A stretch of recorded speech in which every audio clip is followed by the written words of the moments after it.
Olá, muito bem-vindo a mais um Notícia Jato. Hoje nós vamos tratar aí do primeiro voo do novo avião comercial da Embraer voltado para o mercado cargueiro. Então, é uma notícia bem interessante, já vou explicar o que se representa tanto para a Embraer quanto também para o segmento da Embraer. Está entrando então com mais um avião cargueiro no mercado. E outra notícia também bem interessante hoje é que um 747 fez um voo recente com 5 motores e o mais interessante é que 3 são diferentes um do outro. Então, é também uma notícia que vale a pena.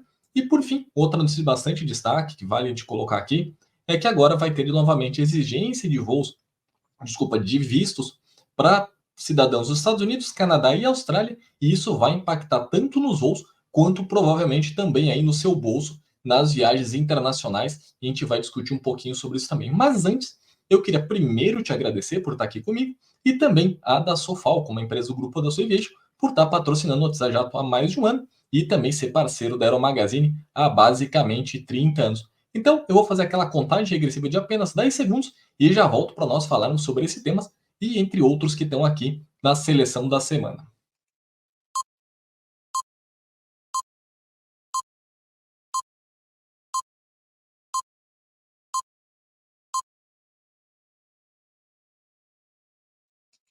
Então vamos lá, falar um pouquinho do que significa esse novo avião para a Embraer. Está aqui a imagem dele. Para quem não conhece, basicamente, ele não difere muito do Embraer 190 da primeira geração. Fato não difere muito porque ele sofreu algumas transformações. Ele é uma conversão para um avião de passageiros para mercado cargueiro. Esse é um mercado que existe há mais ou menos aí 60 anos de conversão de aviões. A Boeing sempre liderou isso aí com ampla margem. A própria Airbus já tentou se aproximar da Boeing nesse segmento, mas nunca teve o sucesso como ela esperava. Conseguiu ali um nicho bem pontual com a A330, mas recentemente ela passou a apostar fortemente na conversão dos A320 e A321 para um segmento que anteriormente era operado principalmente pelo 757 e 727. A Boeing, evidentemente, também respondeu ali com o 737-800 também na conversão cargueira. E a Embraer vendo o potencial desse mercado, mas lógico, havia um infinitamente menor aí do que um A330, ou bem menor até do que um A321, também enxergou que ali tinha uma oportunidade interessante, porque existe também bastante aviões turbo-hélice, especialmente o ATR, atuando nesse segmento de carga expressa. Principalmente nos Estados Unidos, Europa, que o comércio eletrônico é muito grande e também as demandas de carga expressa, você precisa de um avião que tenha uma capacidade volumétrica razoável, mas que não necessita levar uma grande quantidade de peso. Então, a ideia é fazer rotas principalmente para o interior. Então, você de grandes centros de distribuição, por exemplo, Louisville, lá no Kentucky, a UPS opera lá, e eles têm o 747, 767 chegando ali, e depois você distribui toda essa carga para o interior dos Estados Unidos. Então, ele pode sair de um aeroporto muito grande e chegar numa cidade bem menor, justamente pela capacidade dos E-Jets, principalmente o 190, que é o que você está vendo na foto, e também o 195. Então a Embraer acredita que ela conseguiu ali encontrar um nicho bem interessante. Um dos destaques do 190 cargueiro é que ele oferece maior capacidade, até 50% superior aos principais rivais turbo-hélice, e com custos operacionais até 30% menores que os A320 e 737 da nova geração, ou seja, os NGs. Então, eles realmente estão tentando achar não só esse segmento que muito turbo-hélice opera, e também dos aviões um pouco maiores. Talvez ele consiga achar um nicho ali que ainda não foi explorado. Na verdade, o E-Jet surgiu assim lá nos anos 1990, na verdade, 1990, para ser bem preciso, tentando achar um gap ali, aquela falta de um avião que podia atender o que já estava basicamente em desuso, o Fokker 100, você tinha também o 737-500, que era um avião relativamente novo, o 737-600, que tinha acabado de chegar no mercado, mas eram muito pesados para aquele segmento. A Airbus também falava ali na época 318, e então a Embraer encaixou o 190 e 195 exatamente nesse nicho de mercado. Era o primeiro degrau de entrada para uma aeronave de maior capacidade, e é basicamente o que ela está pensando agora. Então vamos ver como que vai funcionar essa conversão cargueira e como é que ele vai se adaptar ao mercado. Só uma curiosidade, para adaptar para cargueiro é uma conversão bastante complexa, são poucas empresas no mundo que faz isso, e ele exige ele trocar a porta onde fica ali de passageiros, se coloca uma porta de carga, parece algo simples, mas não é. Geralmente o avião fica montado em cavaletes e ele não pode sair nem 1 milímetro, isso é literal. Ele não pode vibrar nem 1 milímetro ou balançar para um lado ou para o outro, porque simplesmente você pode tirar o gabarito e jogar a fuselagem no lixo. Além disso, a própria fuselagem recebe uma série de reforços estruturais muito intensos, assim como o piso. Então, é uma conversão, entre aspas, simples do ponto de vista de trabalho, ou seja, de engenharia, mas ele é muito complexo na hora de fazer literalmente a mão na obra. Então, se começar a desmontar o avião, é algo bem complicado e muito delicado, e é onde a Embraer também se destaca por toda a sua capacidade. Vamos ver o que acontece daqui para frente, se vai conseguir achar justamente esse nicho que a Embraer está apostando. Já na outra mão, vamos falar também do que tem acontecido nos aeroportos brasileiros. Recentemente, o Aeroporto Internacional de Guarulhos, que é o principal aeroporto internacional do Brasil, que fica bem na região metropolitana de São Paulo, foi multado, para ser exato, em R$ 765.700 por descumprimento de algumas regras do contrato de concessão, especialmente na questão ali de como deve ser feito o atendimento aos passageiros. É um aeroporto muito grande, muito complexo, e há algum tempo ali ele tem sofrido um pouco na questão de atendimento de passageiros. Esse valor é referente basicamente ao não cumprimento da disponibilidade de atendimento mínimo aos passageiros em horários de pico, e que elevou o tempo de espera dos usuários a filas de embarque e também nas de inspeção. Inspeção é o famoso raio-x. Isso foi no período de julho de 2018 até maio de 2019, ou seja, basicamente 6 anos, 5 anos aí dessa aferição desse problema, para só agora ter feito esta multa. Nem no mesmo processo, também a Gru Airport, que é administrador do aeroporto de Guarulhos, já havia pago uma outra multa de mais ou menos R$ 837.000 por descumprir também o nível mínimo de atendimento de passageiros nos embarques internacionais. Ou seja, tem passado aí por alguns momentos bem complicados no atendimento a passageiros, e embora tenha aí um atendimento na qualidade pós-concessão realmente muito superior ao que existia em Guarulhos, isso é notório. Até o aeroporto passou a ser listado entre algumas características muito boas em rankings internacionais, o que ele nunca conseguia, mas ainda assim está longe do ideal, e a Gru Aeroporto então recebeu essas multas referentes ao atendimento dos passageiros. Outra notícia, como eu falei agora no comecinho aí da live, muito importante, é que o governo brasileiro, assim que assumiu o novo governo, ele mudou algumas regras feitas pelo governo anterior. Até então, o governo do presidente Jair Bolsonaro tinha tirado a exigência de visto para uma série de países, entre Estados Unidos, Canadá, Austrália, Japão, entre outros.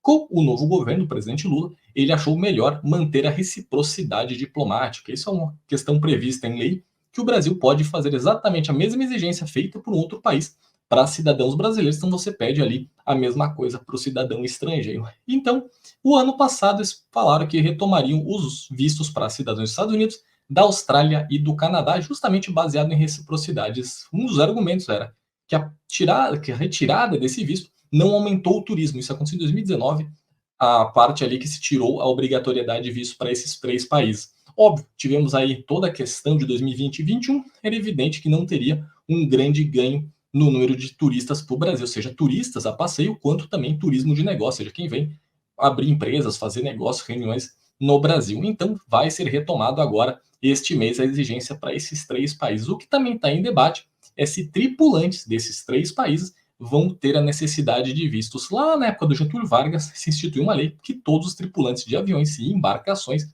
deveriam ter vistos. Ao longo dos anos foi acabando e o Brasil praticamente não exigia visto de nenhum país. Eu não me lembro aí nos últimos anos quais países faziam, mas agora é provável que se retome a partir de julho. O que deve acontecer é que algumas empresas aéreas ou vão cancelar voos ou simplesmente vão ter bastante problema para conseguir manter as frequências para o Brasil. O motivo é bastante simples. Você imagina um avião como o 777, lá com seus 20 tripulantes mais ou menos, tendo que emitir vistos para todos eles. Ou você vai ser uma tripulação destinada a voar para o Brasil, e se você pensar ali na logística, numa empresa aérea, que todos os tripulantes daquele equipamento, por exemplo, Boeing 777, Airbus A350, etc., voam para diversos destinos, basicamente toda a malha que a empresa cobra, você vai ter que emitir visto para praticamente todo mundo. Cada visto custa mais ou menos US$ 80. É pouco se a gente pensar, mas para uma empresa aérea que vai ter que dar 1.000 vistos, olha o tamanho do impacto. Então também isso deve impactar ali de início, que algumas pessoas vão ter visto e outras não. Então alguns voos simplesmente podem não ser viáveis. Já existe o temor no mercado de turismo e entre as companhias aéreas que isso possa inclusive levar ao cancelamento total de voos. Você vai voar do ponto A ao ponto B, por exemplo, algum destino em São Paulo, sendo o exterior desses 3 países, embora a Austrália não tenha voo para o Brasil, mas Canadá e Estados Unidos, é mais viável simplesmente cancelar esse voo, pegar o avião e levar para outro destino que não exija isso. Então, é uma coisa que vai impactar provavelmente no bolso do passageiro e também ali na geração de empregos e riquezas para o Brasil, não só no setor aéreo, mas também turismo, restaurantes, etc. Então, é aquela reciprocidade que tem que pensar muito bem se vale a pena ou não fazer. Então, vamos ver o que acontece a partir de agora com essa questão do visto e quanto vai impactar no Brasil.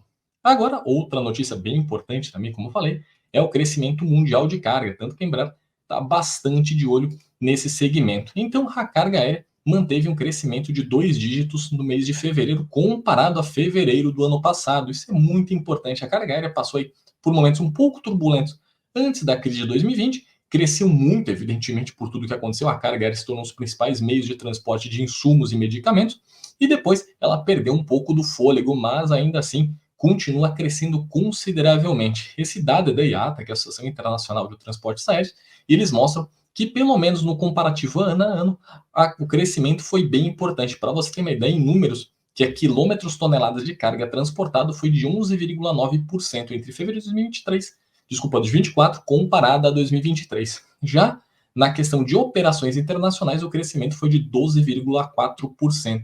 O mais interessante é que o mercado que mais cresceu foi a África, tanto para voos chegando ou saindo da África, quanto dentro do próprio continente. Aliás, é um continente que tem bastante potencial de crescimento para a aviação. Agora que a situação ali política da maior parte dos países tem se tornado melhor, que a economia também tem crescido, a aviação deve ser realmente um fator de contribuição para o crescimento do continente africano. Na outra ponta, o lugar que menos cresceu, que era esperado, é a América do Norte, porque crescer no mercado já gigantesco é bem difícil você chegar a 2, 3, 4 pontos ali de crescimento, mas qualquer pequeno crescimento lá representa também milhões de toneladas transportado.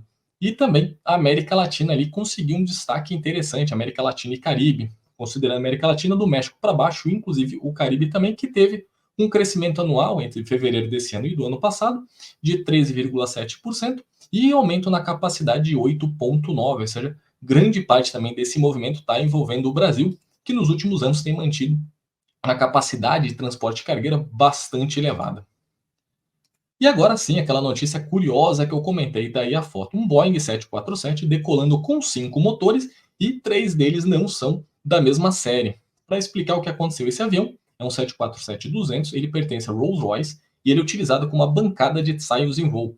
Todo fabricante de motor, ele tem um avião ali para fazer uma parte dos ensaios. Então o motor, ele começa fazendo os principais testes dele em bancada, fica no solo, são suportes gigantescos, independente do tamanho do motor, são sempre suportes bem grandes. Imagina, você tem que se colocar máxima potência no motor e ele não pode sair voando por aí. Então são estruturas bem robustas. Depois que passou por essa fase, ele passa então para a parte de voo, que é onde você vai testar uma série de parâmetros que é em condições reais, seja condição de gelo, subida, descida, variações de pressão atmosférica, de temperatura, entre outros. E se utilizam aviões, por exemplo, por muitos anos a Honeywell utilizou um 757, na verdade ainda utiliza, teve um 707, a GE também teve 747-100, agora está usando 747-400, e a Rolls-Royce utiliza então esse 747-200. O interessante desse voo é que ele aconteceu para pegar aquele motor menorzinho que você está vendo ali, é o motor Pierce 7X, ou seja, ele é destinado ao Falcon 10X, do nosso apoiador aqui do canal, a Dassault Falcon, que é o principal avião que eles vão ter na categoria executiva. Ele deve entrar em serviço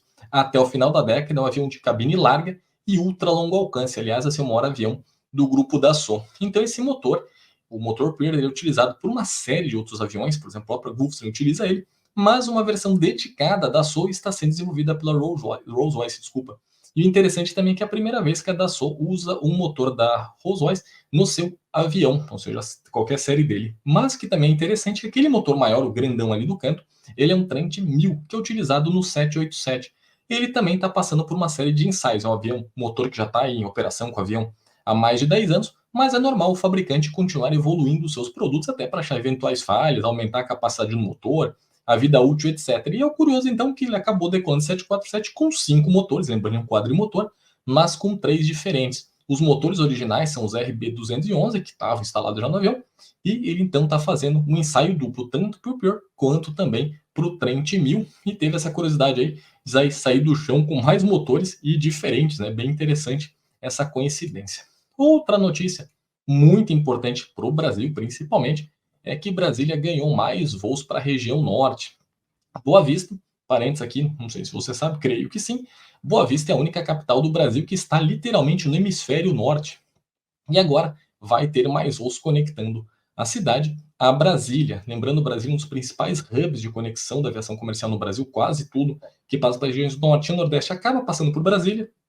A maneira de manter um lugar bem central no Brasil para distribuição de voos, e a região Norte tem crescido consideravelmente nos últimos 10 anos. Então, a Gol, a Latam e a própria Azul tem olhado cada vez mais para a região norte. E nesse caso, a Latam está adicionando então de 7 para 11 frequências semanais. Boa Vista, partindo de Brasília. Ótima notícia, falou bastante aqui no canal, não só eu, na própria Aero Magazine como um todo, na própria revista, no site, a importância de a gente levar a aviação para fora do eixo Rio-São Paulo-Brasília. Você vai chegar um país rico na hora que a gente atender grande parte do continente, que é o Brasil, que é um país continental, com grande fluxo de voos. Imagina se de Boa Vista até São Paulo, o trabalho que daria para ele de carro, até porque a ligação rodoviária, se não me engano, não existe conectando de forma direta. Então, seja o destino que for, o avião você faz em poucos minutos ou poucas horas, e de carro leva até algumas semanas, dependendo da condição de estrada, de meteorologia, etc. Antes de continuar nosso bate-papo, só fazer uma propaganda rapidinho, sair aqui da frente. Se você gostar muito de aviação e gostar também de ler a versão impressa ou no modelo digital, formato revista ainda, a Aero Magazine está com uma promoção bem legal de assinatura. Dá uma olhada no nosso site, aeromagazine.com.br, lá em cima tem a guia assinatura. Se eu não me engano, a versão digital está com algo aí com 70% de desconto em relação à edição impressa e é lançada mensalmente. Muito do que vem aqui no Desajato acaba indo para a revista ou o contrário, da revista vai para cá. Já teve capa, aliás, e matérias especiais que nós fizemos justamente baseado no seu feedback. Então, se gostar de uma notícia, de alguma informação extra, ou que você quer ver, nos passa, pode acabar indo até parar na edição impressa da Aero Magazine. Então deixa aqui embaixo seus comentários, tanto sobre o programa, as notícias de hoje, mas também o que você gostaria de ver nas nossas páginas, seja na edição impressa, né, na edição digital, ou também no nosso site. Continuando então o nosso programa. Falando ainda de Latam, ela agora está se preparando para retomar a Bolsa de Nova York. Lembrando, Nova York tem uma das principais bolsas do mundo. É muito comum companhias aéreas do mundo inteiro terem ações lançadas na Bolsa de Nova York, um lugar mais fácil de capitalizar e conseguir aumentar ali seu capital para investimentos. E após isso acontece, quando ela saiu do capítulo 11, ela passou por uma reestruturação muito dolorida. Em 2020, a Latam foi uma das primeiras empresas do mundo a ter coragem de pedir a proteção judicial pela lei de proteção de falência dos Estados Unidos. A ideia é evitar ali um colapso da companhia que já não estava nos seus melhores momentos e quando chegou 2020, então a coisa ficou muito mais séria. A empresa saiu muito fortalecida dessa recuperação judicial e agora ela está preparando esse processo de relistagem na Bolsa de Valores nova-iorquina. A ideia é que isso aconteça até o final do ano. É um processo bastante longo, não é fácil simplesmente colocar as ações cotadas na Bolsa de Nova York, mas ela está trabalhando bastante e acredita que vai conseguir retomar a sua listagem lá na Bolsa de Nova York, que é muito importante, como eu disse, principalmente para conseguir recursos em dólar. E outra notícia interessante, principalmente para quem é da região metropolitana de Curitiba, no Paraná, é que vai ter novamente uma edição do Aviation XP na cidade. O aeroporto de Bacaxiri, aeroporto central ali para aviação geral, vai receber então a edição 2024. É basicamente focado na aviação geral mesmo, seja aviação monomotor e bimotor pistão, alguns helicópteros também, e a ideia é reunir não só a parte de venda de aviões, mas também ali network, a parte principalmente de segurança de voo, vai ter alguns seminários. Então, se você gostar e estiver próximo a Curitiba, o Aviation XP Sul será feita no hangar da Helisul, um dos principais operadores de helicópteros do país, e ele vai ocorrer, deixa eu pegar aqui a data certinha, cadê? Entre 17 e 18 de abril. Eu coloquei tudo junto que foi difícil de ler. Mas então, se estiver por lá, não perca a oportunidade de conhecer. Tem bastante novidade, tem lançamentos aí da aviação geral no Brasil também acontecendo. Essa é uma notícia também envolvendo a aviação geral, mas de uma maneira não muito positiva, depende do seu ponto de vista também, é que os ucranianos conseguiram converter um A-22 Foxbat, é um avião de treinamento, ao invés de uma NSA, ou seja, uma aeronave esportiva leve, uma categoria de entrada na aviação, eles converteram ele como uma aeronave de ataque, conseguiram colocar os explosivos sobre ele, e ele foi direcionado de maneira completamente autônoma por mais de 1.000 quilômetros dentro do território da Rússia para fazer um ataque a uma área que é utilizada principalmente para a montagem de drones. Aqueles drones iranianos utilizados pela Força Aérea Russa para fazer os ataques até a Ucrânia são montados nessa instalação. E Yelabuga, acho que é assim que é a pronúncia em russo, que fica no Tarstistão. Ele acabou fazendo esse ataque, foi bastante grave ele que ele conseguiu ocasionar nessas instalações militares. Claro, não destruiu tudo, mas o pouco de dano que ele causou foi bem significativo e importante para a produção desses drones. Lógico, a Rússia e a Ucrânia ficam se acusando e cada um fala que fez mais ou menos danos, né? Depende do ponto de vista de cada um e do que eles querem promover no mundo, mas mostra que a automação das aeronaves para poder voar a longas distâncias sem piloto é uma realidade, inclusive podendo fazer ali qualquer tipo de avião ser transformado num drone, seja para o uso que for, inclusive com uma arma suicida, nesse caso aí, um drone kamikaze. Agora uma outra notícia, ela é meio curiosa, mas uma coisa meio bizarra, é que a Casa Branca estava fazendo uma listagem ali, um inventário dos itens a bordo do VC-25A, que é o 747 da presença dos Estados Unidos, o famoso Air Force One, e descobriu que estava faltando uma série de itens. Há bastante tempo, não é de agora, os jornalistas convidados para voar no avião estavam levando, entre aspas, souvenirs, ou seja, lembrancinhas do avião, pegando prato, talher, copo, manta, apoio de cabeça, etc. do avião, colocando nas suas bagagens de mão e simplesmente fazendo, entre aspas, uma pequena feira a bordo. Muitos queriam apenas ter uma lembrança do avião, principalmente uma lembrança oficial, e outros apenas estavam ali fazendo realmente essa feirinha. Diz os jornais internacionais que alguns jornalistas, inclusive, estão fazendo jantares em casa usando basicamente todas as peças de prataria e também ali de copos, pratos, etc., baseado no que estava a bordo do Air Force One. O curioso é que isso não está restrito apenas a jornalistas, mas alguns convidados VIPs também dizem que congressistas americanos também andaram pegando algumas coisas do avião. O que me chama a atenção é que dentro do Air Force One existe uma pequena loja para quem está desembarcando, é basicamente uma caixa, ele tem umas moedas, tem copo, alguma coisa bem simples para você levar se você for realmente fã do avião. E é distribuído M&M's, é uma caixinha, parece uma caixa de cigarros para quem viaja no avião, seja ali um mimo mínimo para quem está a bordo. Outro ponto interessante é que apenas 13 jornalistas são cadastrados para voar no avião. Ou seja, não dá para pôr 14º nem nada. É um grupo muito pequeno, viaja na parte traseira do avião. E é o interessante, o governo americano, ou seja, a Casa Branca, autoriza esses jornalistas viajarem com o avião, mas todos os custos são custeados pelos seus respectivos veículos de imprensa. Por exemplo, se a Aeromagazine fosse autorizada, nós teríamos que pagar a viagem, os itens de consumo a bordo, ou seja, alimentação e bebidas, e também todos os gastos atrelados a essa operação, ou seja, não é algo barato e as pessoas ainda assim estavam ali pegando alguns bens. É um grande papelão, infelizmente, feito por alguns colegas, mas que virou aí uma notícia bastante peculiar de tentar pegar algumas coisas do avião. E claro, teve alguns que passaram o pano ali, dizendo, estavam apenas subtraindo itens do avião, mas qualquer político que pegar algo público que não pode chamar de roubo. Então, você pegar algo público no avião e no poder, não é exatamente subtração a palavra correta. Bom, outra notícia aí também bastante interessante, o Antonov 124 da Antonov Airlines, lembrando, a Antonov Airlines é um braço de transporte da Antonov, da fábrica de aviões, que basicamente não existe mais, ela foi praticamente destruída nessa guerra, e o pouco de capacidade que tinha, eles perderam completamente. Mas a empresa aérea, a Antonov Airlines, continua operando muito bem, ela está operando a partir da Alemanha e continua fazendo uma série de transportes. Esse em particular chamou bastante atenção, porque usaram um avião gigantesco para fazer o transporte de uma embarcação que pesa míseros 6.500 quilos. Você pode dizer, mas por que estão usando um avião tão grande para fazer um transporte de algo tão leve? É que as dimensões externas desse veleiro, que é um veleiro de competição da série da categoria C-75, é bem grande. Ele tem 22 metros de comprimento, ele tem uma boca, ou seja, a largura dele de 5 metros e uma altura de 3,5 metros sozinho, fora essa caixa, esse berço que foi criado para transportar esse veleiro por uma competição sendo nos Estados Unidos e foi até Barcelona, na Espanha. Então, pelo volume todo, ele não cabia em nenhum outro tipo de avião. No 747 ele passaria muito próximo à estrutura, então não era adequado o transporte, e nenhum outro avião comercial de carga, que é aquela porta lateral, conseguiria receber esse veleiro. Você teve que desmontar inteiro para encaixar ali, porque não dava para virar pela porta, ou seja, daí optou-se pelo o Antonov 124 para esse transporte bem peculiar, um avião enorme para grande capacidade, mas com uma carga bastante leve. E conversando com alguns colegas da Antonov Airlines, me falaram que é muito comum transporte de cargas realmente bastante leves, nessa hora de 6.500 quilos, 10.000 quilos, mas que tem um volume tão grande que acaba sendo obrigatório utilizá-la. Então, não é sempre aquelas cargas enormes, super pesadas, tem também cargas com muito volume e um peso basicamente reduzido aí a quase nada, 6.500 quilos do avião, não é nem o peso ali dos pneus e equipamentos que leva a bordo, leva um monte de coisa, tem torno a bordo, tem bastante equipamento de suporte que pesa bem mais do que a própria carga que ele levou.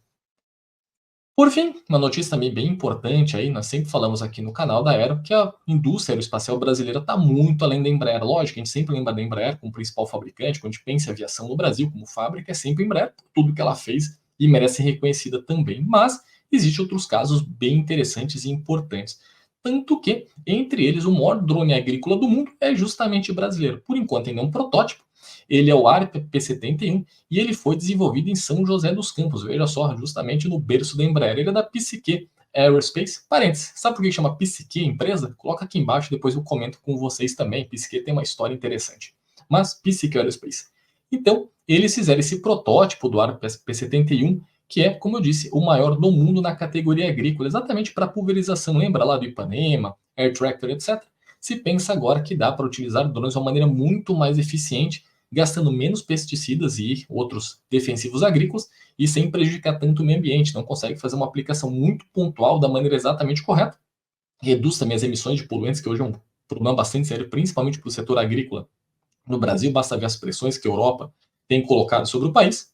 Então, é uma maneira aí de aumentar a capacidade do Brasil e também atender uma série de requisitos e também baratear o custo, né? Então, se eu utilizo um drone, é bem mais barato que um avião. O peso máximo de decolagem dele, só por curiosidade, é na ordem de 720 quilos e com uma taxa de fluxo para distribuição aí desses defensivos agrícolas na ordem de 60 litros por hectare, ou seja, bastante viável o uso então de drones também na aviação agrícola.